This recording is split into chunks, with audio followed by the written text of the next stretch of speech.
நாங்க அப்படி இல்லை, சோத்துக்கு திண்டாடணும். 4 காசு சம்பாதிக்கணும்னா சாவணும். சம்பாரிச்ச காசை வீட்டுக்கு கொண்டாடுறதுக்குள்ள ரத்த அடிப்படணும்.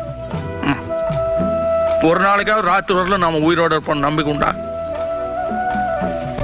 இல்ல. அதனாலதான் எங்களால கோர்ட்டு போலீஸ்ன்னு நினைக்க முடியல. திருப்பி அடிச்சாதான் அடியில இருந்து தப்பிக்க முடியும், கட்டி அடிச்சாதான் உயிரோட இருக்க முடியும். அதுக்காக நீங்க செய்யறதெல்லாம் சரியாயிடுமா? என் மனசுக்கு எது சரின்னு போடுதோ அது மட்டும் தான் நான் செய்யறேன். அப்போ என் மனசுக்கு எது சரின்னு படுதோ அதை நான் செய்யலாமா? எனக்கு இன்னைக்கு செல்வா அந்த பையன் அடிச்சது தப்புன்னு படுது. அவரை திரும்பி அடிக்கிறது தான் சரின்னு படுது.